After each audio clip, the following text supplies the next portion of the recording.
নমস্কাৰ দোস্ত, welcome back to my channel intelligent India. আজি আমি এই কৰোণাৰ সময়তে এটা আৰু বেলেগ জ্বৰৰ কথা আলোচনা কৰিম।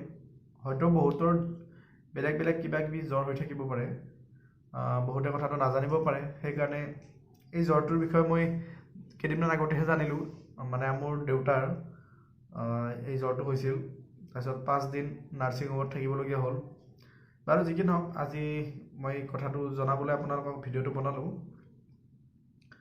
এইটো মানে কেনেকুৱা জ্বৰ হ'ল, এইটোৰ জ্বৰত আপোনাৰ কোনো ধৰণৰ কাহ চৰ্দি এইবিলাক নাথাকে। একদম গাৰ বিষ হ'ব ফাৰ্ষ্ট, তাৰপিছত একদম এদিনমান বিষ হ'ব, তাৰপিছত আপোনাৰ পূৰা কঁপি কঁপি জ্বৰ আহিব। দিনটো 2 টাইমো আহিব পাৰে, 3 টাইমো আহিব পাৰে, কঁপি কঁপি জ্বৰ আহিব। এইটো এটা মকৰাৰ নিচিনা পকাই কামুৰিলে হয়। এইটো পকা সাধাৰণতে পানীত থাকে, নাইবা একদম মানে পিটনি চিটনি এনেকুৱা টাইপত থাকে। আমাৰ ইয়াতে আচলতে তেনেকৈ পোৱা নাযায়, কিন্তু হয়তো ক'ৰবাত 2-এটা ঠাইত আছে। আমাৰ ইয়াত হয়তো আছিল ক'ৰবাত। এইটো আপোনাৰ স্কাৰ্প টাইফাছ বুলি কয়। এইটো জ্বৰক স্কাৰ্প টাইফাছ বা টাইফাছ ফিভাৰ। আচলতে বেমাৰটোৰ নাম স্কাৰ্প টাইফাছ, বা জ্বৰৰ কাৰণে টাইফাছ ফিভাৰ বুলি কয়। এইটোত যদি আপোনালোকে সোনকালে চিকিৎসা নকৰে, তেনেহ'লে আপোনাৰ একদম মানুহজনক একেবাৰে দুৰ্বল কৰি পেলাব। আপুনি নাৰ্ছিঙত ভৰ্তি হ'বই লাগিব। যদি আপোনাৰ তেনেকুৱা ধৰণৰ একদম কঁপি কঁপি জ্বৰ আহে, আপোনালোকে লগে লগে টেষ্ট কৰক। যেনে আজিকালি ডক্টৰবিলাকে টাইফইডৰ টেষ্ট কৰিব দিয়ে, মেলেৰিয়া দিয়ে, ডেংগু দিয়ে, বাকীবিলাক জ্বৰ টেষ্ট কৰিব দিয়ে।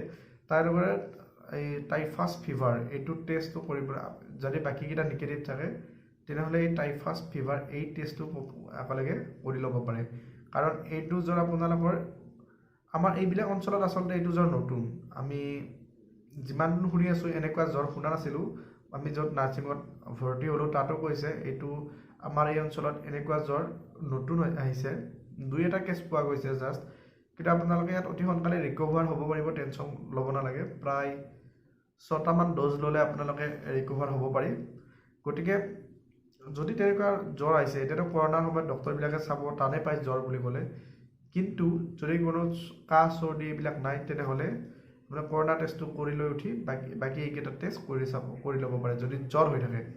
গতিকে বন্ধুসকল, আজি ভিডিঅ'টো ইমানে, আৰু বিশেষ নাই। যদি ভাল লাগে লাইক কৰিব, ছাবস্ক্ৰাইব কৰিব, শ্বেয়াৰ কৰিবলৈ নাপাহৰিব।